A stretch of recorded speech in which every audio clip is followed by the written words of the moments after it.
তথাগত সম্যক সম্বুদ্ধকে বন্দনা জানাচ্ছি।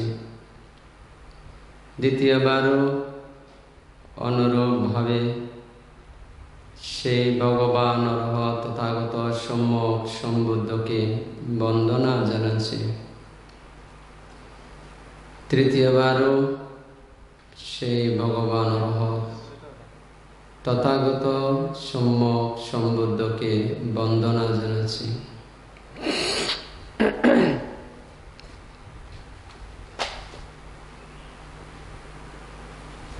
বিশ্বের সমস্ত মানব জাতির প্রতি মুসলিম, হিন্দু, বৌদ্ধ, খ্রিস্টান, জৈন, শিখ যত সম্প্রদায় পৃথিবীতে রয়েছে সমস্ত সম্প্রদায়ের প্রতি মৈত্রী বিতরণ করছি।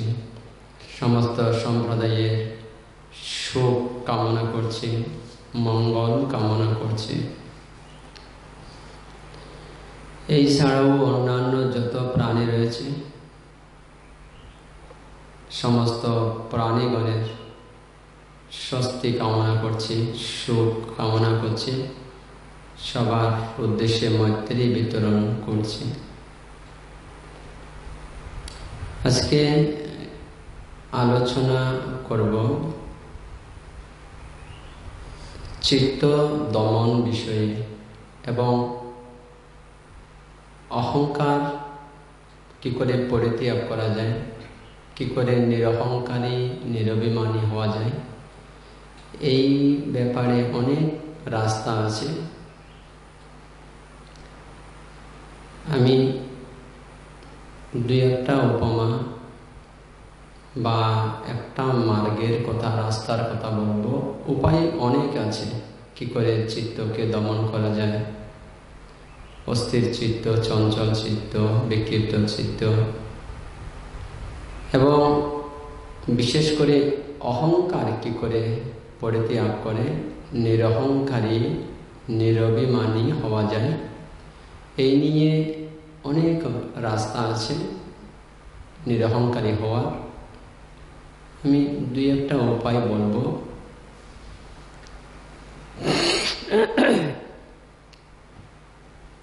ধরুন, পৃথিবীতে সমস্ত জাতি সত্তার প্রতি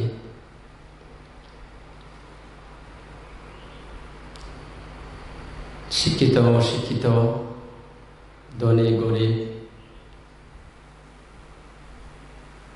বাংলাদেশি, ভারতীয় এবং বহির্ভারতীয়, সেন্ট্রাল এশিয়ার বাইরে ইউরোপ মহাদেশ,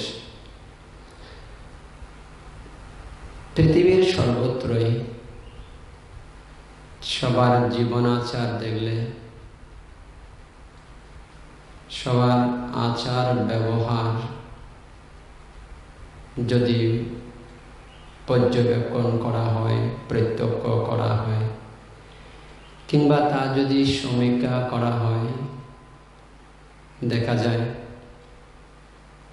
সাধু সন্ত, গৃহস্থ, ঋষি মুনি ঋষি, শিক্ষিত অশিক্ষিত, ধনী গরিব,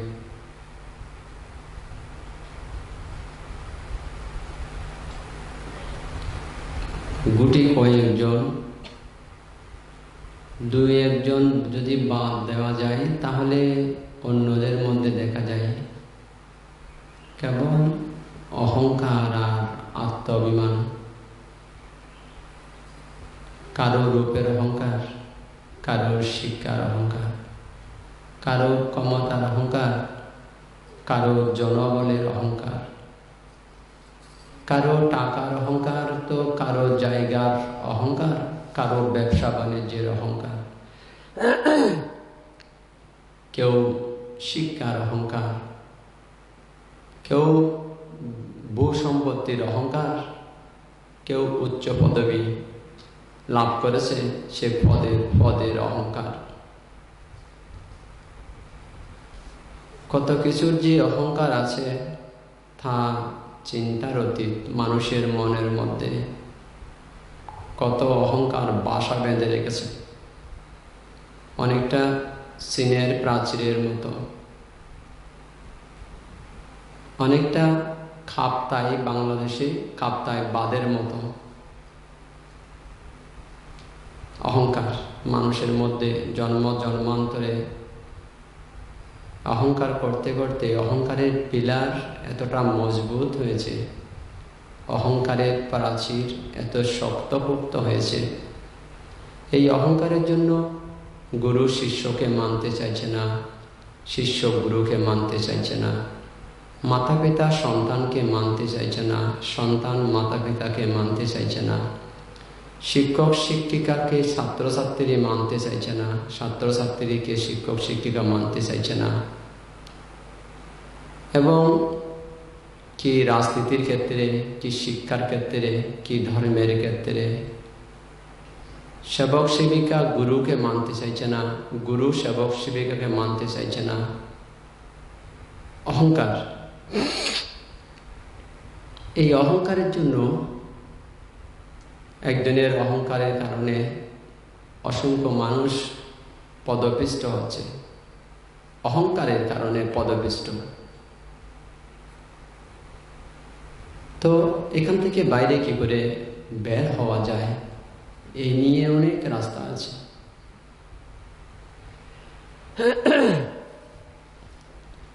নিরহংকারী হওয়া, নিরভিমানী হওয়া, অহংকার পরিত্যাগ করা।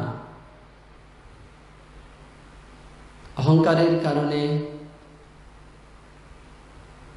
চেনা মুখগুলো কেমন যেন অচেনা হয়ে যাচ্ছে,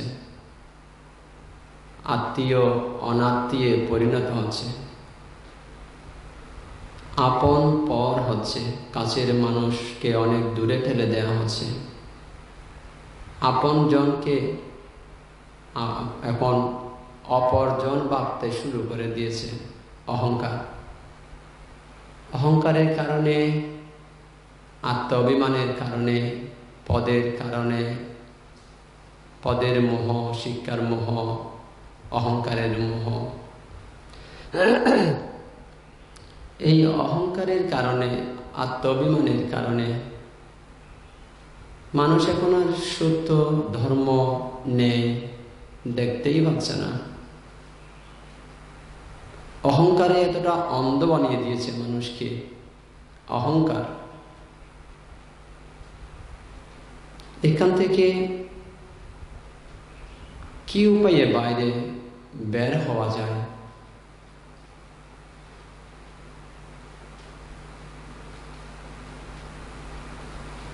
উপায় আছে মূলত একটা, কিন্তু এই একটা উপায়ের মধ্যে ধরুন আমি আপনাদের বলছি, মনে করুন বিল্ডিংয়ে ওঠার জন্য কেবল একদিকেই সিঁড়ি রাখা আছে, একটা উপমা। তো অনেক সময় লিফট ব্যবহার করা হয়, অনেক সময় দুই দিকে সিঁড়ি করা হয়, অনেক সময় তিন দিকেও সিঁড়ি করা হয়, অনেক সময় চার দিকেও সিঁড়ি করা হয়। তো যে কোনো একটা সিঁড়ি দিয়েও উপরে ওঠা যায়, লিফটে হোক কিংবা এমনি সিঁড়িতে হোক। তো আমি একটা ধাপের কথা বলবো আপনাদেরকে, কি করে অহংকারকে প্রশমিত করা যায়, কি করে অহংকারকে দুর্বল করা যায়। তাহলে দেখবেন বাড়িতে স্বামী স্ত্রীও সুখ হবে, মাতা পিতা সন্তান সন্ততির মধ্যে সুখ আসবে, গুরু শিষ্যদের মধ্যে সুখ আসবে, গুরু আর সেবক সেবিকাদের মধ্যে সুখ আসবে, ভাই বোনের মধ্যে সুখ আসবে, আত্মীয়ের মধ্যে সুখ আসবে, অফিস আদালতে শিক্ষা প্রতিষ্ঠানে সেখানেও সুখ আসবে, যে কোনো ক্লাবে যে কোনো সংগঠনে সেখানেও সুখ আসবে, যে কোনো রাজনৈতিক ক্ষেত্রে সেখানেও সুখ আসবে, সমতা ফিরে আসবে। কেবল নিরহংকারী হওয়া। তো এর তো মার্গ আছে, রাস্তা আছে, যে রাস্তায় না হাঁটলে অহংকার কমবে না, কেবল বেড়ে যাবে। তাই সে কোন মার্গ, যে মার্গে চললে অহংকার দুর্বল হয়ে যায়, তখন শান্তি আসে, নিরহংকারী হয়, মানুষ নিরভিমানী হয়। তো এই অহংকারের কারণে দেশের প্রতিটা সেক্টরে, সেটা মুসলিম বলুন, বৌদ্ধ বলুন, হিন্দু কিংবা খ্রিস্টান কিংবা অন্যান্য জাতি, অন্যান্য সম্প্রদায়, সব ক্ষেত্রে এটা খুব প্রকট হয়ে উঠেছে যে অহংকার। এক একজনের কাছে এক এক রকম অহংকার। সব অহংকার ধ্বংস করা যায় মেডিটেশনের মাধ্যমে, ভাবনার মাধ্যমে। মেডিটেশন, এই মেডিটেশন পদ্ধতি বেশ কিছু আছে, কিন্তু এই ছাড়া অন্য কোনো মার্গ নেই অহংকারকে দুর্বল করা। ভাবনা, সাধনা, মেডিটেশন। দেখুন, এটা প্রাচীন কাল থেকে স্বীকৃত। যারা সাধনা ভাবনা করতে করতে খুব একটা লেভেল ক্রস করে, অতিক্রম করে, খুব উন্নততর অবস্থা যারা প্রাপ্ত হয়েছে, তারা খুব নিরহংকারী হয়, তারা নিরভিমানী হয়। কারণ সাধনা ভাবনা মেডিটেশন তার চিত্তকে পরিবর্তন করে দিয়েছে। অন্য কোনো মেডিসিন, অন্য কোনো ঔষধ, অন্য কোনো ওয়ে, অন্য কোনো পাথ, অন্য কোনো রাস্তা চিত্তকে এক্ষেত্রে ডেভেলপ করতে পারবে না, এটা সম্ভব নয়। চিত্তকে এখান থেকে ডেভেলপ করতে গেলে মেডিটেশন, সাধনা ভাবনার আশ্রয় গ্রহণ করতে হবে। সাধনার মধ্যে এবার নানা লাইন আছে, নানা স্তর আছে, নানা পদ্ধতি আছে। তা আমি আপনাদের আজকে একটা পদ্ধতির কথা বলবো, যে অহংকার দুর্বল করা, অভিমান দুর্বল হয়ে যাওয়া। নিরহংকারী হলে, নিরভিমানী হলে বেশ শান্তি এসে যাবে। পরিবারের মধ্যে শান্তি, সমাজের মধ্যে শান্তি, ক্লাবের মধ্যে শান্তি, বিহারের মধ্যে শান্তি, মসজিদে শান্তি, কালী মন্দিরে, দুর্গা মন্দিরে, শিব মন্দিরে শান্তি, গির্জায় শান্তি। দেখুন, তাহলে গৌতম বুদ্ধের, বৌদ্ধ ভিক্ষুদের আবাসস্থল, বসবাসের স্থল বৌদ্ধ বিহার, সেখানে শান্তি। মুসলিমদের আল্লাহর ঘর, যেখান থেকে আজান দেওয়া হয়, মসজিদ, সেখানে যদি সবাই কমিটি সমিতি, ইমাম, মসজিদের ইমাম, সমস্ত হুজুর, তারা যদি নিরহংকারী হয়, সেখানে সবাই শান্তি থাকবে। যেমন বৌদ্ধ বিহারে কমিটি বলুন, ভান্তে বলুন, আর সেবক সেবিকা বলুন, তারা যদি সবাই নিরহংকারী হয়, তাহলে ঝগড়া বিবাদের কোনো প্রশ্নই আসে না। নিরহংকারী, নিরভিমানী। ঠিক অনুরূপভাবে মসজিদে, মসজিদ সুরক্ষা কমিটি, পরিচালনা কমিটি, সেখানে মসজিদের ইমাম, মাওলানা, আলেম, উলামা, সমস্ত হুজুর, তো সবাই যদি নিরহংকারী হয়, দেখুন শান্তি এমনিতেই আসবে। আমাদের আর টাকা পয়সা খরচা করে শান্তির জন্য সম্মেলন করতে হবে না। আন্তর্জাতিক শান্তি সম্মেলন, জাতীয় শান্তি সম্মেলন, আমাদের সেটা করতে হবে না। আমরা অনায়াসেই শান্তির মুখ দেখতে পাবো, অনায়াসেই আমরা সুখে শান্তিতে থাকতে পারবো, নিরহংকারী, নিরভিমানী চিত্ত নিয়ে।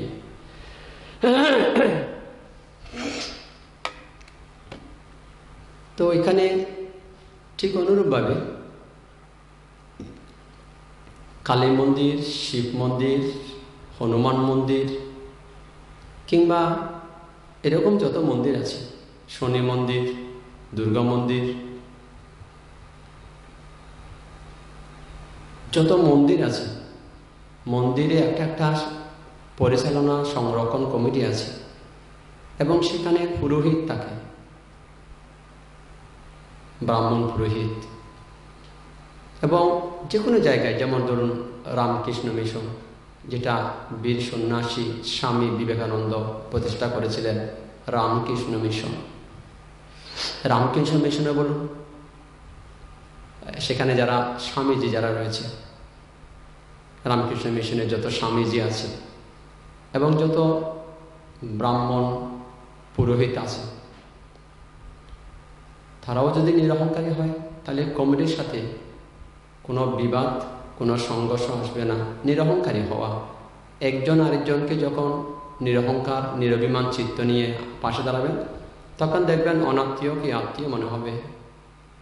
তখন সংঘর্ষ আমরা অনায়াসেই এড়িয়ে চলতে পারবো, সংঘর্ষ আসবে না। তো ঠিক অনুরূপভাবে খ্রিস্টান গির্জা, সেখানেও একটা কমিটি আছে, সেখানে পাদ্রী আছে, গির্জার পাদ্রী।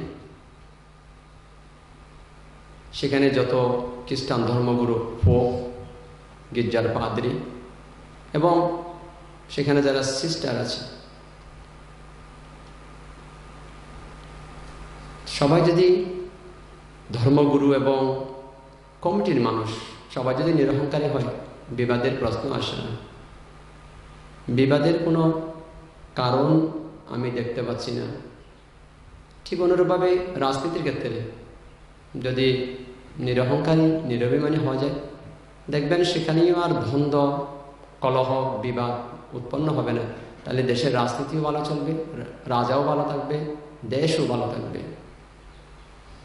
সর্বক্ষেত্রে যদি এমন, এবার স্কুলে ছাত্রছাত্রী আর শিক্ষক শিক্ষিকা, সেখানেও পাঠদানের ক্ষেত্রে নিরহংকারী নিরভিমানী যদি হয়, তাহলে দেখবেন সেখানেও সুখ বিরাজ করবে, সেখানেও শান্তি বিরাজ করবে, শিক্ষা আদান প্রদান ভালো হবে। কেবল নিরহংকারী হওয়া, নিরভিমানী হওয়া। এবার যে কোনো অফিস আদালতে, সেখানেও যদি এমন চিত্তের অধিকারী হয়, বড়বাবু আর ছোটবাবু, কিংবা একদম গেটকিপার থেকে শুরু করে, সুইপার থেকে শুরু করে একদম গেটকিপার, সুইপার আর হাই ক্লাস, একদম সবাই যদি এমন চিত্ত হয়, যার যার সম্মান তার তার, কিন্তু নিরহংকারী হওয়া, নিরভিমানী হওয়া, তাহলে সর্বত্রই শান্তি বিরাজ করবে। আমরা একজন আরেকজনকে আপন হিসেবে মেনে নেব, যার যার ক্লাস শেষে রক্ষা করবে, কিন্তু নিরভিমানী হব আমরা। তো এই নিরভিমানী হলে তাহলে এদিকে বৌদ্ধ ধর্মগুরু, বৌদ্ধ ভিক্ষুরা, বৌদ্ধ বিহার এবং কমিটি, তারপর মুসলিম, সেখানে ধর্মগুরু। আমি সবার প্রতি সম্মান প্রদর্শন করে বলছি, আমি অনুরোধ জানাবো আমার কথা যেন কেউ ভিন্নভাবে গ্রহণ না করেন। আমি সবার প্রতি সম্মান জানিয়ে কেবল নিরহংকারী নিরভিমানী হলে আমাদের শান্তি ফিরে আসবে। আমি এই কারণে প্রসঙ্গগুলো টানলাম। আমি মুসলিম সম্প্রদায়ের প্রতি সম্মান প্রদর্শন করে বলছি, খ্রিস্টান সম্প্রদায়ের প্রতি সম্মান প্রদর্শন করে বলছি, হিন্দু সম্প্রদায়ের প্রতি সম্মান প্রদর্শন করে বলছি, বৌদ্ধ সম্প্রদায়ের প্রতি সম্মান প্রদর্শন করে বলছি, সমস্ত বৌদ্ধ ভিক্ষুদের প্রতি সম্মান, শ্রদ্ধা, গৌরব প্রদর্শন করে বলছি, সমস্ত মুসলিম ধর্ম সম্প্রদায়ের প্রতি সম্মান প্রদর্শন করে আমি কথাগুলো বলছি, আর সমস্ত খ্রিস্টান সম্প্রদায়ের ধর্মগুরুদের প্রতি সম্মান প্রদর্শন করে তাও বলছি, এবং সমস্ত হিন্দু সম্প্রদায়ের ধর্মগুরুদের প্রতি সম্মান প্রদর্শন করে আমি বলছি। কেবল এটা বলতে চাইছি, আমরা সবাই যদি নিরহংকারী হই, নিরভিমানী হই, দেখবেন সর্বত্রই শান্তি বিরাজ করবে। সেটা কি বৌদ্ধ বিহার, কি হিন্দু মন্দির, কি মুসলিম মসজিদ মুসলিমদের, কে বা খ্রিস্টানদের গির্জা, সেটা কি বৌদ্ধ ভিক্ষু, মুসলিম মৌলবী, মুসলিম ধর্মগুরু, মাওলানা, আলেম, উলামা কিংবা ইমাম অথবা সমস্ত হুজুর, আর খ্রিস্টান পাদ্রী, পোপ, সিস্টার, হিন্দু ধর্মগুরু, ব্রাহ্মণ এবং রামকৃষ্ণ মিশনের সমস্ত স্বামীজি, যারা যারা রয়েছে, সমস্ত সম্প্রদায়ের মধ্যে দেখুন একটা স্বস্তি এবং শান্তি বিরাজ করবে, সুখ বিরাজ করবে। আমি এই দৃষ্টিভঙ্গি থেকে বলতে চাইছি। তো অহংকার প্রশমনের উপায়, অহংকার দমনের উপায় কি করা যায়, কি করে দমন করা যায়, কি করে অহংকারকে দুর্বল করে নিরহংকারী চিত্তে বিচরণ করা যায়, নিরভিমান চিত্তে সব সেক্টরে কাজ করা যায়। তো এবং বাড়িতে প্রভু এবং তার কাজের কোনো চাকর কিংবা চাকরানি, প্রভু যদি নিরহংকারী হয়, যারা কাজের চাকর চাকরানি আছে, তাহলে তাদের প্রতি নিরহংকার নিরভিমান চিত্তে ব্যবহার করলে তারাও বাড়িকে রক্ষা করবে, মালিকের অবর্তমানে বাড়ি রক্ষা করবে। কেন? তারা ভাববে আমাদের প্রভু আমাদের উপর কোনো অহংকার করে না, আমাদেরকে আপন করে নিয়েছে, আমাদের সাথে নিরভিমান চিত্তে কথা বলে, নিরহংকার চিত্তে কথা বলে।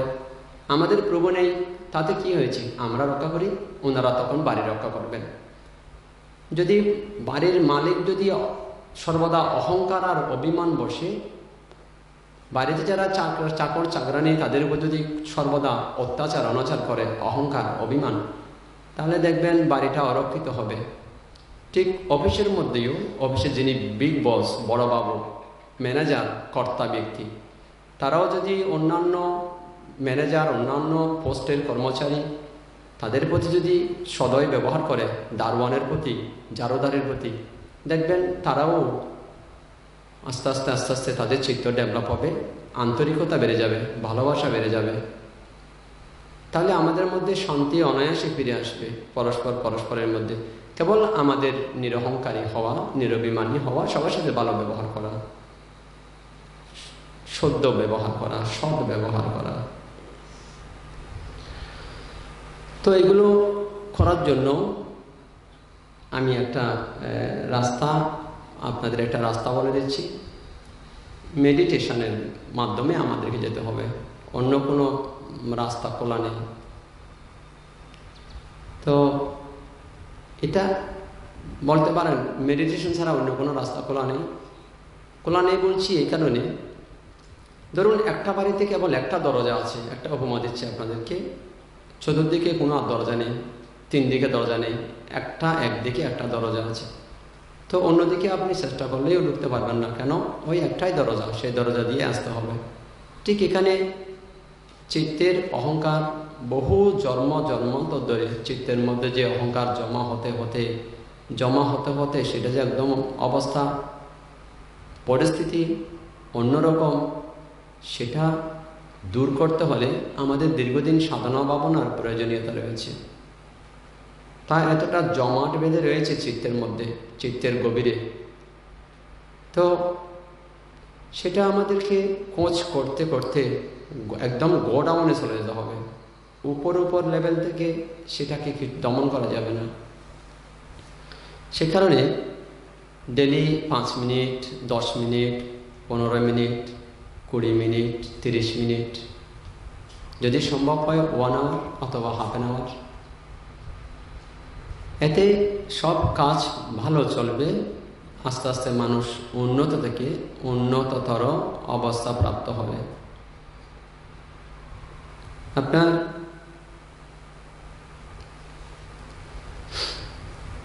যেটা রাস্তা আপনাদের বললাম, আমি কেবল ওয়েটা আপনাদের দেখিয়ে দিচ্ছি। যে ওয়েটা হচ্ছে এটার যে মেথড, তার যে প্রণালী, তার যে ফাঁদ, সেটা যে কোন রাস্তা, সেই রাস্তায় আমি আপনাদের বলে দিচ্ছি। আপনারা ট্রাই করে দেখুন। আমি তো আপনাদের এটা 100% নিশ্চয়তা দিচ্ছি, আপনারা চেষ্টা করে দেখুন। হয় কিনা? সময় তো লাগবে, একটু সময় নিয়ে আপনাদেরকে এটা করতে হবে। হঠাৎ করে তো আর এটা জন্ম জন্মান্তরের জমানো চিত্তের মধ্যে যেটা জমাট বেঁধে রয়েছে, এক গসা দু গসায় হবে না। আস্তে আস্তে আস্তে আস্তে আস্তে আস্তে দিনের পর দিন, দিনের পর দিন, সপ্তাহ পর সপ্তাহ ট্রাই করতে করতে দেখবেন এক সময় আপনারা বুঝতে পারবেন যে আমাদের অহংকার ক্রমশ দুর্বল হয়ে যাচ্ছে। এটা আপনারা বুঝতে পারবেন, এতে কোনো রকম সন্দেহ নেই যে পূর্বের তুলনায় অহংকার আস্তে আস্তে আস্তে আস্তে দুর্বল হচ্ছে, সেটা আপনারা পরিষ্কার বুঝতে পারবেন, এতে কোনো রকম সন্দেহ নেই। এখন প্রশ্ন হচ্ছে যে এই রাস্তাটা কি করে অনুশীলন অনুকরণ করবেন? অনুশীলন অনুকরণ করার একটা ওয়ে হচ্ছে মৃতদেহ। আপনারা বলতে পারেন, ভাবনার সময় আমরা মৃতদেহ দিয়ে কি করে করব? আমরা কোথায় পাবো মরদেহ? মরদেহ ধরুন কোনো সাধক তারা মরদেহ সামনে নিয়ে ভাবনা করে। আমি 2014 সালে দুপশিলে, রাঙ্গামাটি বিলাইছড়ি উপজেলা দুপশিল পাড়া, দুপশিল শ্মশানের মধ্যে আমি সেখানে একজন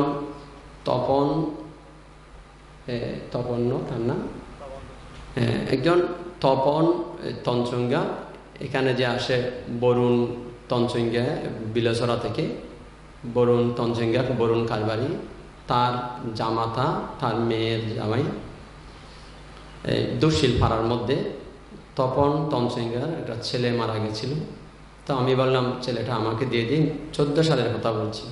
তো এটা আমাকে দিয়ে দিলেন। আমি শ্মশানের মধ্যে একটা মাচাং বেঁধে সেখানে সেবকদের বললাম, সেখানে শুক্র সেন আমার প্রধান সেবক দুপশিলের, শুক্র সেন তঞ্চঙ্গা, সেখানকার কারবারি বিদ্যাসাগর তঞ্চঙ্গা, কারবারি ঢালুমণি তঞ্চঙ্গা, সেখানে মুখ্য ভূমিকা পালন করছে যারা বিদ্যাসাগর তঞ্চঙ্গে, জামুপুরি তঞ্চঙ্গে মহিলা মেম্বার, সেখানকার দুপশিলের প্রধান সেবিকা, আর ওই শিক্ষক রূপমোহন তঞ্চঙ্গে, আর আপনার দয়ালকান্তি চাকমা, সেখানে মঙ্গলী চাকমা কারবারি মহিলা কারবারি।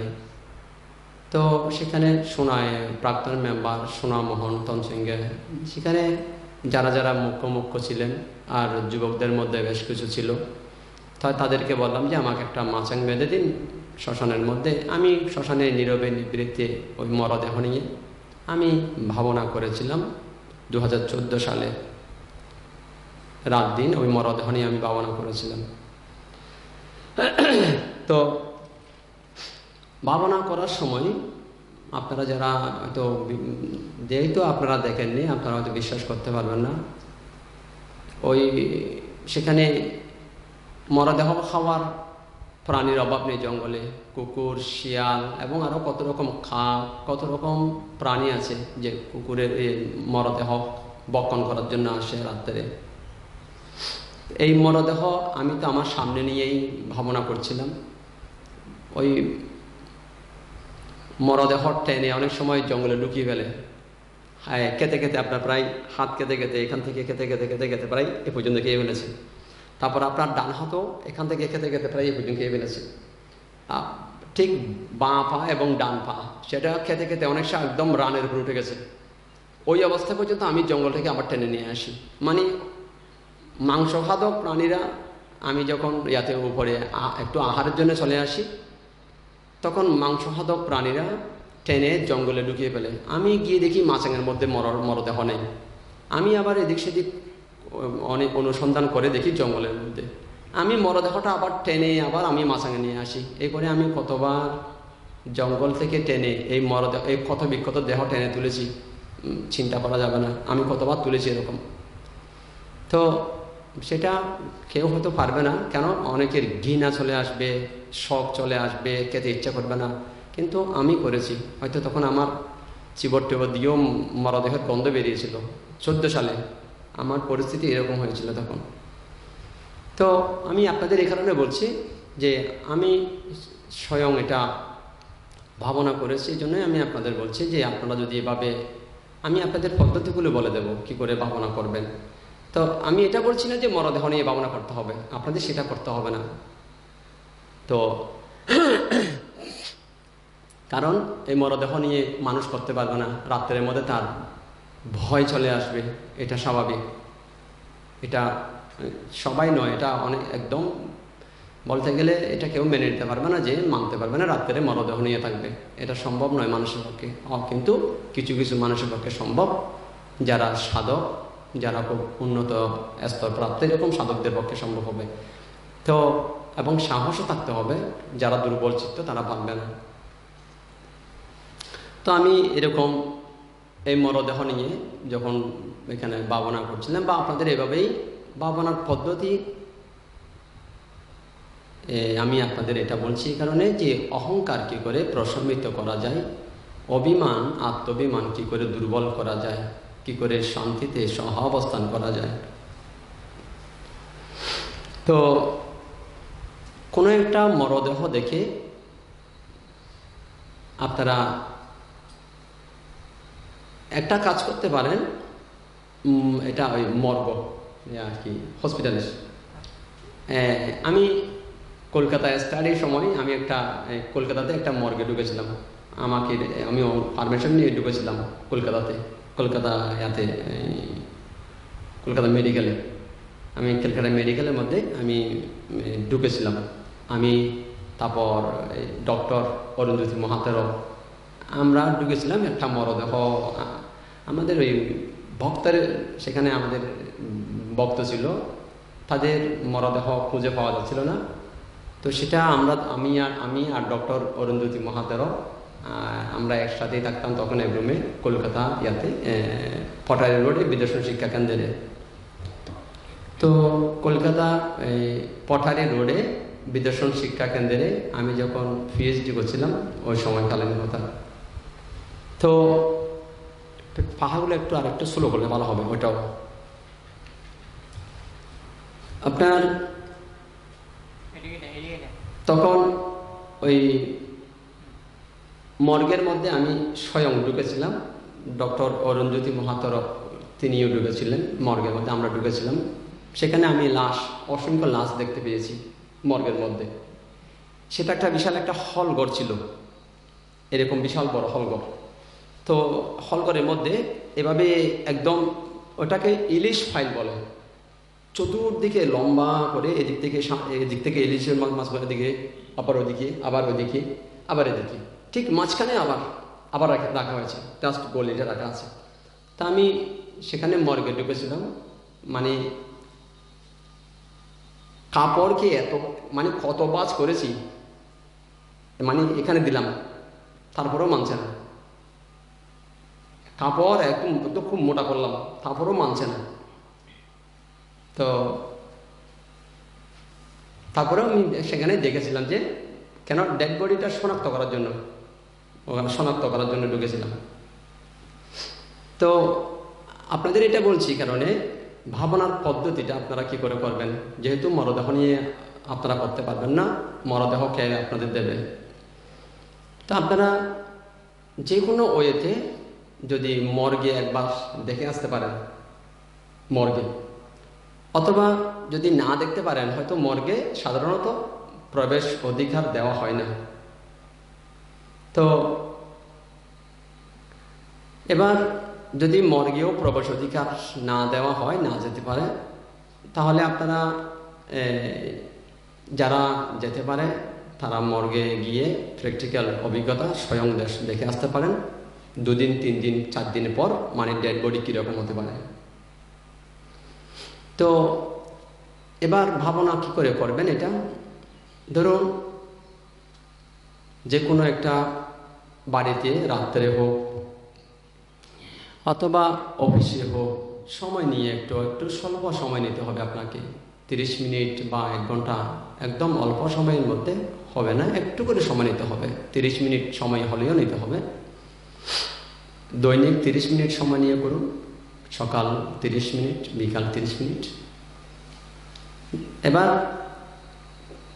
সবে যে জায়গায় ভাবনা করবে, চোখ বন্ধ করে আপনার সুবিধা মতো আসন নিতে হবে, অসুবিধা নেই, পদ্মাসন নিতে হবে এমন কোনো কথা নেই। আপনার সুবিধা মতো আপনি আসন নিন, সুখাসন নিন অথবা হাফ পদ্মাসন নিন, যদি সম্ভব হয় ফুল পদ্মাসন নিন।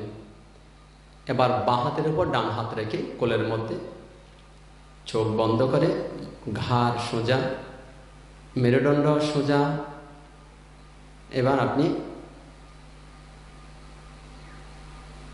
যদি মরদেহ না দেখতে পান সেভাবে 2 দিন 3 দিনের 4 দিনের মাথা, তাহলে আপনি এভাবে ভাবনা, এভাবে চিন্তা করুন।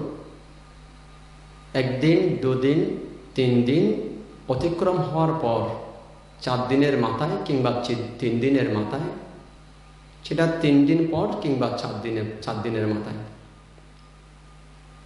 মরদেহ 3টা রূপ আমরা দেখতে পাব। একটা হচ্ছে স্ফীত, আর একটা বিবর্ণ, আর একটা ভাব দুর্গন্ধ। তো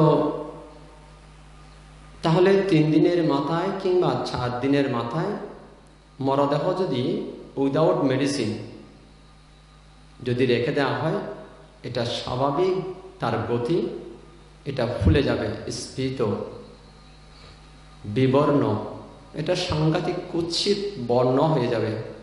আগের মতো আর সমুজ্জ্বল সুশ্রী বর্ণ থাকবে না, ফুলে যাবে এবং বিশ্রী কদাকার চেহারা আর অসম্ভব দুর্গন্ধ, যা সহ্যের বাইরে চলে যাবে।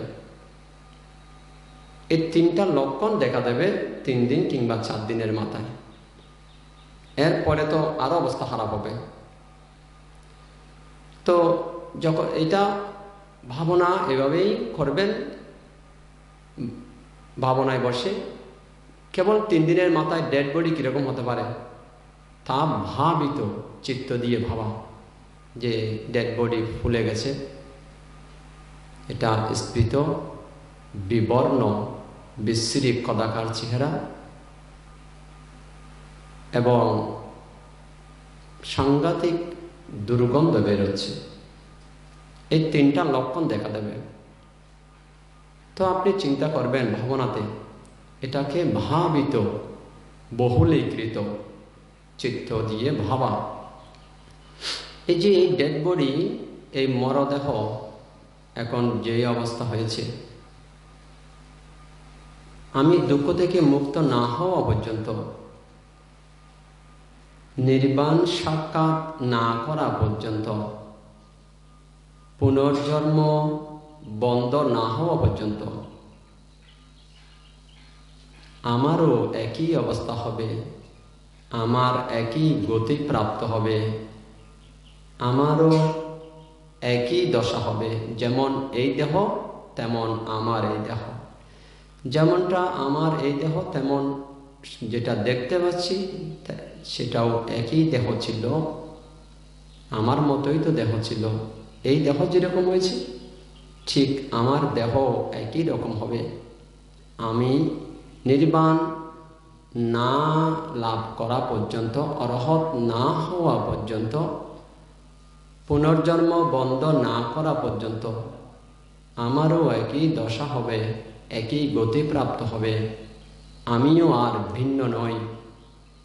এভাবে বারংবার চিন্তা করা, ভাবা, ভাবনা।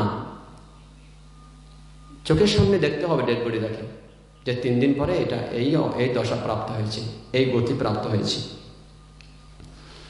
এটা যতই ভাববেন ততই দেহের প্রতি যে রূপের প্রতি, ক্ষমতার প্রতি, পদের প্রতি, বিল্ডিংয়ের প্রতি, জায়গা জমিনের প্রতি যে অহংকার ছিল, অভিমান ছিল, আত্ম অভিমান, ক্রমশ আস্তে আস্তে ধীরে ধীরে অহংকার দুর্বল হতে থাকবে। এটা এমন একটা টেকনিক, এমন এক উপায়, মানুষেরা কিন্তু এটা জানে না। এটা মেডিটেশন, এটা ভাবনা পদ্ধতি, এটা সাধনা। চিত্তকে আমরা যেমন করব তেমন হবে। আমরা মাস্টার অফ মাইন্ড আমাদের সবাইকে হতে হবে মাস্টার অফ মাইন্ড। তাহলে আপনাদের সবাইকে হতে হবে মাস্টার অফ মাইন্ড, মনের মালিক হতে হবে, লর্ড অফ মাইন্ড, মনের প্রভু হতে হবে। মনের চাকর হলে চলবে না, মনের দাস হলে চলবে না। যদি কেউ servant of mind, slaver of mind, যদি কেউ মনের চাকর হয়ে যায়, মনের দাস হয়ে যায়, তাহলে আপনি মহা বিপদে পড়বেন। তাই মনের মাস্টার হতে হবে, মনের শিক্ষক হতে হবে, মনের অভিভাবক হতে হবে, মনের প্রভু হতে হবে। এভাবেই মনের উপর প্রভুত্ব বিস্তার করা, মনকে আস্তে আস্তে ধীরে ধীরে আপন অধিকারে নিয়ে আসা, আপন বশে নিয়ে আসা, নিজের আয়ত্তে কন্ট্রোলে নিয়ে আসা, মনকে দমন করা। এভাবে যতই ভাবনা করবেন, সময়টা 10 মিনিট, 15 মিনিট, 20 মিনিট, 30 মিনিট, আপনি 30 মিনিট নিন। যদি সময় কভার করতে পারেন, সময় 1 ঘন্টা করতে পারেন আপনি। যদি সময় খুব বেশি যদি হাতে না থাকে, সকালে 30 মিনিট, বিকালে 30 মিনিট করুন। ইচ্ছা করলে সময় বার করা যাবে। এতে আপনারা নিঃসন্দেহে সবাই লাভবান হতে পারবেন, শান্তিতে সহাবস্থান করতে পারবেন। তারপর আপনার কেবল এভাবে ভাবনায় বসে ঠিক ডেড বডিকে 3 দিন চিন্তা করে, 3 দিনের মাথায়, 4 দিনের মাথায় ডেড বডি সাংঘাতিকভাবে ফুলে গেছে। 1 জন এখন 3 জন হয়ে গেছে, 3 জন এখন 3 জনের মতো অবস্থা হয়ে গেছে, 1 জন ফুলে গেছে একদম। আর বিশ্রী কদাকার চেহারা, অসম্ভব দুর্গন্ধ। তো ঠিক এই দেহের যেই পরিণতি, আমারও একই পরিণতি হবে, আমার একই অবস্থা হবে। যতই ভাববেন, যতই চিন্তা করবেন, ততই অহংকার দুর্বল হতে থাকবে, ততই আত্মবিমান দুর্বল হতে থাকবে। যতটা অহংকার কমে যাবে, ততটা নিরহংকার চিত্ত, নিরহংকার মন রেডি হবে, জন্মগ্রহণ করবে। যতটা অভিমান দুর্বল হতে থাকবে, ততটা সেখানে আত্ম অভিমানের পরিবর্তে নিরহংকার, নিরভিমান জন্মগ্রহণ করবে, যা আপনাকে সুখে থাকতে সাহায্য করবে, যা আপনাকে সবার সাথে মিলেমিশে থাকতে সহায়তা প্রদান করবে। এভাবে ক্রমশ নিরহংকার চিত্ত, নিরভিমান চিত্ত শক্তপোক্ত মজবুত হতে থাকে, আর অভিমান অহংকার চিত্ত দুর্বল হতে থাকে, সুখের রাস্তা খুলতে থাকে। আপনার এভাবে এটা 1 নম্বর। 2 নম্বর, আর কদিন পর সেটা আপনাকে ভাবনার স্তরে ভাবতে হবে চিত্তে। প্রথম অবস্থা এটা, দ্বিতীয় অবস্থা ডেড বডির, মরদেহের দ্বিতীয় পরিস্থিতি।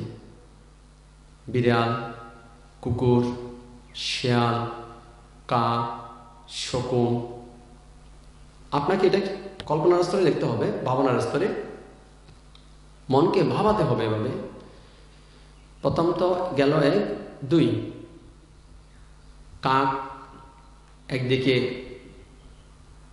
কুকুর একদিকে, শকুন আরেকদিকে, শিয়াল আরেকদিকে, কামড়া কামড়ি টুকরা টুকরি করে কেউ চোখ খেয়ে ফেলছে, কেউ মুখে, কেউ বাহুতে, কেউ রানে, কেউ পেটে, মানে এভাবে আঘাত করতে করতে এবার সবাই মাংস খেতে ব্যতিব্যস্ত। ভাববেন অরহত না হওয়া পর্যন্ত আমারও একই পরিণতি হবে, আমার একই অবস্থা হবে। কারণ আমি জানি না আমি কোথায় মৃত্যুবরণ করব, না বনে, না জঙ্গলে, না মরুভূমিতে, না হোটেলে, না বিহারে, না বাড়িতে, না হসপিটালে, না বাস দুর্ঘটনায়, না বিমান দুর্ঘটনায়, না স্নান ঘাটে, না তীর্থের ঘাটে, জানা নেই, না বিদেশে। কোথায় মৃত্যু হবে, না সকালে, না বিকালে, না দুপুরে, না রাত্রে, শিশুকালে, না যৌবনকালে, না বৃদ্ধকালে, কোনো রকম নিশ্চয়তা নেই। এই অনিশ্চিত এই ঘটনাগুলো। তাই অরহত না হওয়া পর্যন্ত, নির্বাণ সাক্ষাৎ না করা পর্যন্ত আমারও এই পরিস্থিতি হবে, আমারও এই দেশ হবে যেমনটা ওই দেহ চিরে চিরে খাচ্ছে। কাক, শকুন, শিয়াল সবাই চিরে চিরে খাচ্ছে ওই দেহকে, আমাকে ওইভাবে খাবে নির্বাণ সাক্ষাৎ না করা পর্যন্ত। আস্তে আস্তে আস্তে আস্তে দুঃখ থেকে মুক্তির দিকে চিত্ত ধাবিত হবে এবং রূপের অহংকার, ধনের অহংকার, শিক্ষার অহংকার, বিল্ডিংয়ের অহংকার, জায়গা জমির অহংকার, কোটি কোটি টাকার অহংকার, ক্ষমতার অহংকার, দুর্বল থেকে দুর্বলতর হবে। আপনার নিরহংকার চিত্ত জন্মগ্রহণ করবে। যতই এভাবে ভাবনার স্তরে ভাবিত হবে চিত্তকে যতই আপনার এভাবে ভাবিত যতই হবে, বহুলীকৃত, বহুভাবে যখন কৃত হবে চিত্তকে, ততই আপনার মধ্যে অহংকার দুর্বল হতে থাকবে, অভিমান দুর্বল হতে থাকবে, ততটা শান্তির মুখ আপনাদের সামনে দেখা দেবে। শান্তিতে থাকতে পারবেন, সুখে সহাবস্থান করতে পারবেন। এটি তার বেনিফিট, তার লাভ। চিত্ত এটা অটোমেটিক্যালি চিত্ত আস্তে আস্তে আস্তে আস্তে পরিবর্তন হতে থাকবে। এটা ধর্মতা এরকমই, সাধনা, মেডিটেশন, ভাবনা। এটা গেল 2 নম্বর অবস্থা। 3 নম্বর,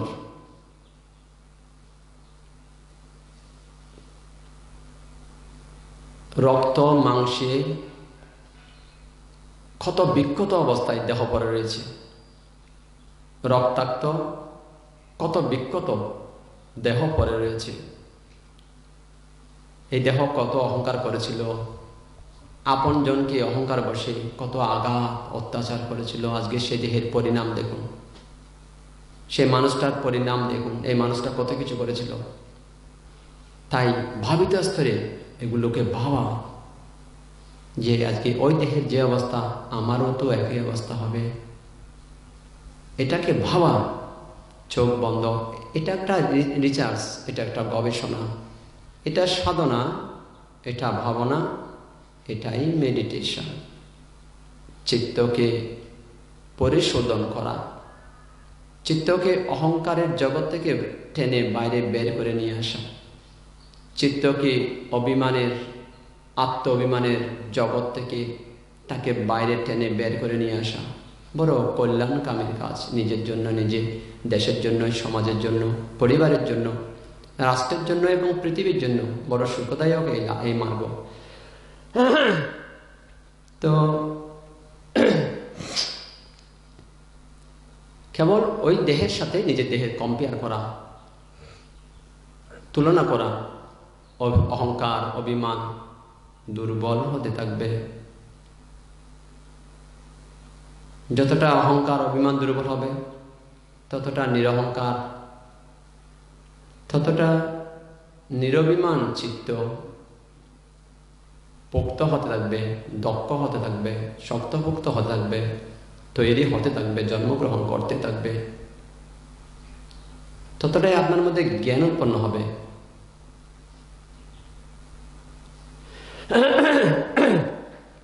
আপনার আচার ব্যবহারের মধ্যে পরিবর্তন দেখা দেবে।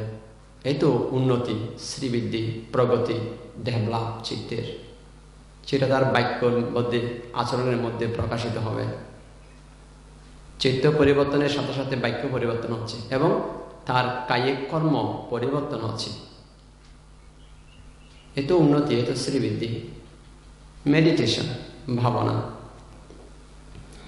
3 নম্বর, রক্তাক্ত ক্ষত বিক্ষত দেহ, আমারও একই অবস্থা হবে নির্বাণ সাক্ষাৎ না হওয়া পর্যন্ত, অরহত না হওয়া পর্যন্ত, পুনর্জন্ম বন্ধ না হওয়া পর্যন্ত।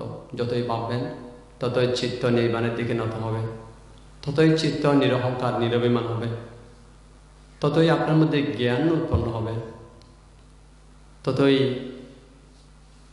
দুঃখ থেকে মুক্তির দিকে চিত্ত নমিত হবে, ধাবিত হবে। 3 নম্বর। 4 নম্বরে ভাববেন মাংসবিহীন যে নার্ভগুলো আছে, রক্তাক্ত নার্ভ নিয়ে রক্তাক্ত অবস্থায় কেবল অস্থি পড়ে রয়েছে, মাংসবিহীন, মাংস নেই আর, কেবল একটা অস্থি রক্তাক্ত অবস্থায় পড়ে রয়েছে।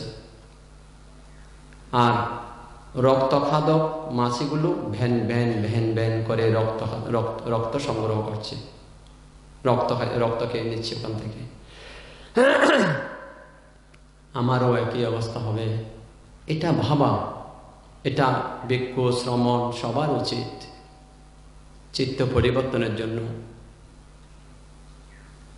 অহংকার দুর্বল হওয়ার জন্য, অভিমান শূন্য হওয়ার জন্য, যেগুলো জাগতিক জীবনে প্রত্যেক ক্ষেত্রে অশান্তি ঝগড়া বিবাদের কারণ, এই অহংকার, এই অভিমান, সেগুলোকে দুর্বল করার জন্য এই ওয়ান্ডারফুল টেকনিক, এক্সিলেন্ট টেকনিক, এটা চমৎকার একটা উপায়, অদ্ভুত একটা উপায়।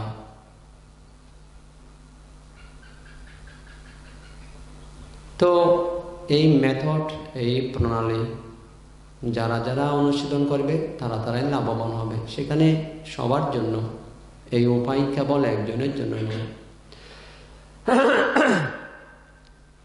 তো দেখুন 4 নম্বরে চিন্তা করতে হবে মাংসবিহীন রক্তাক্ত অস্থি পড়ে রয়েছে, রক্তখাদক মাছি রক্ত খেয়ে নিচ্ছে, ভ্যান ভ্যান ভ্যান ভ্যান করছে সর্বত্রই মাছি। আমারও তো একই অবস্থা হবে। আমি তো দুঃখ থেকে মুক্ত হতে পারিনি, আমি তো অরহত হতে পারিনি, আমি তো নির্বাণ সাক্ষাৎ করতে পারিনি, আমি পুনর্জন্ম বন্ধ না হওয়া পর্যন্ত আমারও তো এই অবস্থা হবে। আমার এই দেহ, ঠিক ওই দেহের সাথে বারবার তুলনা করা, আস্তে আস্তে যতই এভাবে তুলনা করবেন ততই অহংকার দুর্বল হতে থাকবে, ততই অভিমান দুর্বল হতে থাকবে, ততটা জ্ঞান জাগ্রত হবে এবং আচার ব্যবহারের পরিবর্তন আসবে। কাউকে বলতে হবে না, আচার ব্যবহার এমনিতেই পরিবর্তন আসবে। তো এই আচার ব্যবহার পরিবর্তনের জন্যই আর তাবিজ, বানটোনা, ওজা, বৈদ্য, ঝাড়ফুঁক, তন্ত্র মন্ত্র এগুলোর আর দরকার হবে না, এমনিতেই তার পরিবর্তন হবে। তো এবার এটা চতুর্থ। 5ম, নার্ভগুলো অস্থির সাথে লীন হয়ে গেছে, রক্ত নেই, কেবল অস্থি পড়ে রয়েছে, কেবল কঙ্কাল পড়ে রয়েছে, একটা কঙ্কাল, রক্তবিহীন, রক্ত বিরহিত কেবল একটা কঙ্কাল পড়ে রয়েছে। 5ম, আমারও তো একই অবস্থা হবে। এটা কেবল ভাবনা, ভাবিত হওয়া, চোখ বন্ধ থাকবে, কেবল এটা ভাবনা করা, আমারও তো একই অবস্থা হবে। দেখবেন শিক্ষার অহংকার, ধনের অহংকার, ডিগ্রির অহংকার, পদের অহংকার, অর্থের অহংকার, জনবলের অহংকার, সূচের অগ্রভাগে মার্বেল যেমন দাঁড়াতে পারে না, এভাবে যারা নিত্য ভাবনা করবে তাদের অহংকার চিত্তের মধ্যে আর থাকতে পারে না, চিত্ত অহংকার শূন্য হয়ে যায়, চিত্ত অভিমান শূন্য হয়ে যায়, নিরভিমান চিত্ত গঠন করে, নিরহংকার চিত্ত গঠন করে, কেবল সুখ আর শান্তি তাদের চতুর্দিকে মনে বিচরণ করে, জন্মগ্রহণ করে। তো এভাবে ব্যক্তি জীবন, পারিবারিক জীবন, সামাজিক জীবন, রাষ্ট্রীয় জীবন সব ক্ষেত্রে সুখ অনুৎপন্ন, সুখ উৎপন্ন হয়। তো এটা হচ্ছে 5ম অবস্থা। এবার ষষ্ঠ অবস্থা, আস্তে আস্তে সমস্ত জয়েন্ট থেকে এটা আলাদা হয়ে গেল, এটা আলাদা হয়ে গেল, এটা আলাদা হয়ে গেল, সমস্ত জয়েন্টগুলো, মাথার খুলি আলাদা হয়ে গেল, মেরুদণ্ড আলাদা, সমস্ত পার্টস একদম আলাদা হয়ে গেছে। ও এখন তো কেবল মাথার খুলি একদিকে, কোমরের অস্থির মেরুদণ্ড আরেকদিকে, হাতের এগুলো 3 পার্ট হয়ে 3 দিকে, পায়ের গুলো 3 পার্ট হয়ে 3 দিকে, ছিন্ন ভিন্ন হয়ে কেবল খণ্ড বিখণ্ড কঙ্কালগুলো, অস্থিগুলো পরে রয়েছে। এটা কত নম্বর অবস্থা? 6 নম্বর অবস্থা। আমারও তো একই অবস্থা হবে, কেবল নিজেকে ওটার সাথে তুলনা করতে হবে, কেবল বারবার তুলনা করতে হবে। আমারও তো একই অবস্থা হবে, পুনর্জন্ম বন্ধ না হওয়া পর্যন্ত। এটা সবাই করতে পারেন, এটা বাড়িতে ছেলে মেয়ে, ছাত্রছাত্রী, স্বামী স্ত্রী, শ্বশুর শাশুড়ি, শিক্ষিত অশিক্ষিত, সাধু সজ্জন সবাই করতে পারে। কারণ সবার চিত্তে অহংকার, অভিমান, কল্পনা অতীত, ঠিক না? এখান থেকে রক্ষার জন্য, বাঁচার জন্য এটাই মেডিসিন, অন্য কোনো মেডিসিন নেই। এটাই ওয়ে, অন্য কোনো ওয়ে নেই। তো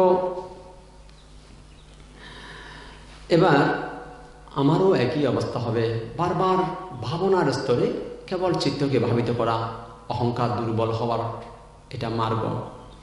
আমারও একই অবস্থা হবে, আমার একই পরিণতি হবে, অরহত না হওয়া পর্যন্ত, মুক্ত না হওয়া পর্যন্ত, পুনর্জন্ম বন্ধ না হওয়া পর্যন্ত, নির্বাণ সাক্ষাৎ না করা পর্যন্ত আমারও একই অবস্থা হবে।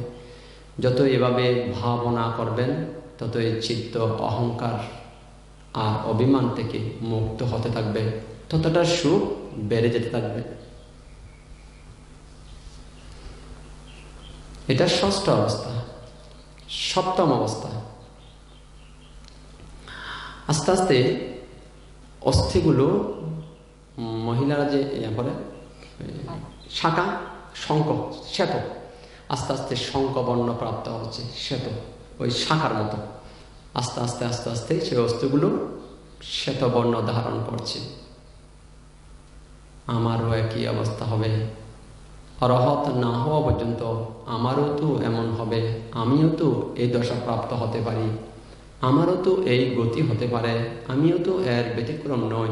যেহেতু আমি মুক্ত হতে পারিনি, আমি পুনর্জন্ম বন্ধ করতে পারিনি, আমি অরহত হতে পারিনি, আমি নির্বাণ সাক্ষাৎ করতে পারিনি, এভাবে কেবল ভাবিত, চিত্তকে ভাবিত করা, ততই অহংকার অভিমান দুর্বল হতে থাকবে। যতটাই অহংকার অভিমান অবিদ্যা দুর্বল হবে, মৃত্যুবরণ করবে, ততটা বিদ্যা জ্ঞান নিরহংকার নিরভিমান চিত্ত গঠন হবে, জ্ঞান বর্ধিত হবে, ততটা শান্তি আপনাদের বেড়ে যাবে। এবার এটা হচ্ছে সপ্তম অবস্থা, ঠিক না? এবার অষ্টম অবস্থা, বর্ষাকালে এদিক থেকে পানি নেমে ওদিক থেকে পানি নেমে লতা পাতা খড় কুটো বাঁশ গাছ এক জায়গায় এসে স্তূপাকৃত হয় না? পানিতে চতুর্দিক থেকে এনে স্তূপাকৃত হয়ে থাকে, এলো মেলো আগোছালো মাটি ফাটি সব অস্থিগুলো এরকম স্তূপাকৃতি হয়ে রয়েছে। এমন করে আপনাকে ভাবিত করতে হবে চিত্তকে, অস্থিগুলো স্তূপাকৃতি হয়ে রয়েছে। আমারও তো একই অবস্থা হবে, আমারও একই গতি প্রাপ্ত হবে, অরহত না হওয়া পর্যন্ত, নির্বাণ সাক্ষাৎ না করা পর্যন্ত আমারও একই গতি, একই দশা প্রাপ্ত হবে, একই অবস্থা প্রাপ্ত হবে, একই পরিণতি হবে।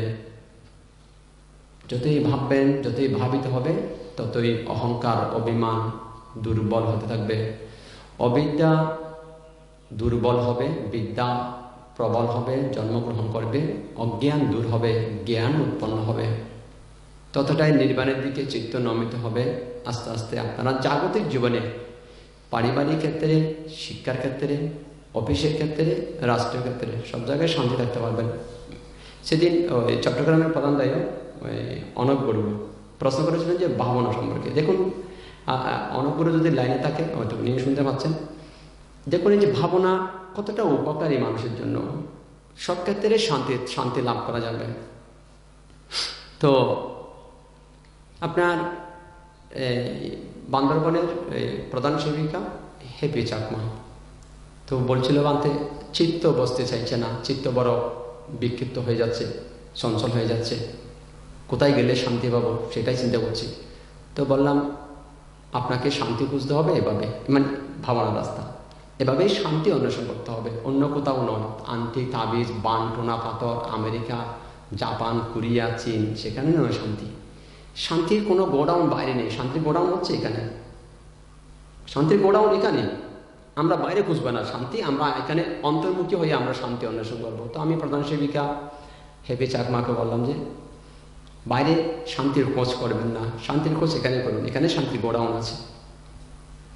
বহির্মুখী হয়ে শান্তি অন্বেষণ করলে ভ্রম বলে প্রতীয়মান হবে, অন্তর্মুখী হয়ে শান্তি অন্বেষণ করলে এটাই রাইট পাথ, এটাই সম্যক মার্গ, সম্যক রাস্তা। আমি ওই প্রধান সেবিকে সেটা বললাম, সেটা বলার পর প্রধান সেবিকা বলছে তাহলে ওনারা 10 দিনের জন্য এখানে যে ভাবনা করেছে, তো বলছে তাহলে আমরা 10 দিনের জন্য আমরা তাহলে এটা আমরা সাধু হয়ে যাই। তো 10 দিনের জন্য সাধু হয়েছিল তারা। তো এভাবে 10 দিন ধরে এখানে ভাবনা অনুশীলন করেছিল। তো এভাবে সাধনা মাধ্যমে যে শান্তি, অন্য কোনোভাবেই সেটা সম্ভব নয়, সেটা অসম্ভব ব্যাপার। অহংকার দূর করার জন্য, অভিমান দূর করার জন্য, অবিদ্যা দূর করার জন্য, অজ্ঞানতা দূর করার জন্য, শান্তির জন্য। তো এটা ক নম্বর অবস্থা? 8 নম্বর অবস্থা। কেবল কম্পেয়ার করবেন, তুলনা করবেন যে আমারও তো এমন হবে, তখন আপনাদের চিত্ত নির্বাণ অভিমুখীনত হবে, নিরহংকার নিরভিমান চিত্ত গঠন হবে। 9ম অবস্থা, এটা লাস্ট 9ম অবস্থা। অস্থিগুলো আস্তে আস্তে মাটির সাথে মিশে যাচ্ছে, মাটির সাথে মিশে যাচ্ছে। এবার দেখুন মাটির দেহ মাটিতে যাচ্ছে। এবার তো আমারও তো একই হবে, আমারও তো এই পরিণতি হবে, আমি তো অরহত হতে পারিনি, আমি তো নির্বাণ সাক্ষাৎ করতে পারিনি, আমি তো পুনর্জন্ম বন্ধ করতে পারিনি। এভাবে ভাবনা করা চিত্তের মধ্যে বারবার বারবার এভাবে। তো এভাবে আপনারা 1 থেকে 9 এভাবে যদি ভাবনা করেন, দেখবেন আস্তে আস্তে আস্তে আস্তে পরিবারের জীবনে, ব্যক্তি জীবনে শান্তি আসবে। জ্ঞান আসলে শান্তি অটোমেটিক্যালি চলে আসবে। যখন অহংকার অভিমান যতই দুর্বল হবে, ততই শান্তি সুখ অনায়াসে উৎপন্ন হবে আপনাদের মধ্যে। সেটা সবার জন্যই, ছাত্রছাত্রী, ব্যবসায়ী, কর্মচারী, হাই লেভেল, লো লেভেল, স্বামী স্ত্রী, সবার জন্য। সময় বার করে সবাই করতে পারেন। তো এভাবে প্রত্যেক দিন যদি 30 মিনিট সকাল এবং বিকেল 30 মিনিট করে যদি আপনারা এটা অনুশীলন করতে পারেন, দেখবেন আপনারা অহংকার দূর করতে পারবেন, অহংকার অভিমান দুর্বল হয়ে যাবে। আপনারা অনুশীলন করুন, আপনারা অনায়াসে বুঝতে পারবেন যে আমাদের ডেভেলপ হচ্ছে। এটা রোজ ভাবনা করুন আপনারা। অহংকার দুর্বল হতে হতে, অবিদ্যা দুর্বল হতে হতে, অজ্ঞান দুর্বল হতে হতে আস্তে আস্তে আস্তে আস্তে শান্তি সুখ ক্রমশ বেড়ে যাবে, ততটা জ্ঞান বেড়ে যাবে। তো এভাবে সব ক্ষেত্রেই শান্তি আসবে, এই সাধনা ভাবনা। তখন দেখবেন সবাই মিলে একই পরিবারের মানুষের মতো, একই পরিবারের আপনজনের মতো আপনারা থাকতে পারবেন। চিত্তভূমি বিশাল বড় হয়ে যাবে, চিত্তভূমি খুব বড় হয়ে যাবে। আগে যে চিত্তের মধ্যে কেবল স্বামী স্ত্রী ছাড়া, ছেলে মেয়ে ছাড়া কারো স্থান ছিল না, এমনকি মা বাবারও স্থান নেই। মা বাবারও স্থান নেই, যার কারণে মা বাবার স্থান বৃদ্ধাশ্রম হয়েছে, ঠিক না? তো এখন দেখবেন সেখানে মা বাবারও স্থান হচ্ছে চিত্তের মধ্যে। কেন? চিত্তের পরিধি বড় হয়ে গেছে। এখন সংকীর্ণ চিত্ত মৃত্যুবরণ করে, সেখানে বিশাল চিত্তের জন্ম হয়েছে, সেখানে উর্বর চিত্তের জন্ম হয়েছে, সেখানে নিরহংকার চিত্তের জন্ম হয়েছে, নিরভিমান চিত্তের জন্ম হয়েছে। তাই এখন এই চিত্তের মধ্যে কেবল স্বামী স্ত্রী ছেলে মেয়ে নয়, মা বাবার স্থান হচ্ছে, শ্বশুর শাশুড়ির স্থান হচ্ছে, আত্মীয় স্বজনের স্থান হচ্ছে, পাড়া প্রতিবেশী স্থান হচ্ছে। সেখানে হিন্দু, মুসলিম, বৌদ্ধ, খ্রিস্টান সবার স্থান হবে। ধনী গরিব, শিক্ষিত অশিক্ষিত, কালো ফর্সা সবার স্থান হবে। এইটা চিত্ত ডেভেলপ, চিত্তের উন্নতি, চিত্তের প্রগতি, চিত্তের শ্রীবৃদ্ধি। এভাবে মেডিটেশনের মাধ্যমে চিত্তের যে উন্নততর অবস্থা, দেখুন অনায়াসেই শান্তি ফিরে আসবে, অনায়াসে সুখ মানুষের মধ্যে উৎপন্ন হবে। তখন আর সুখের জন্যই আংটি, পাথর, বানটুনা, তাবিজ, তন্ত্র মন্ত্র এগুলো আর অনুসরণ করতে হবে না। তো আপনাদের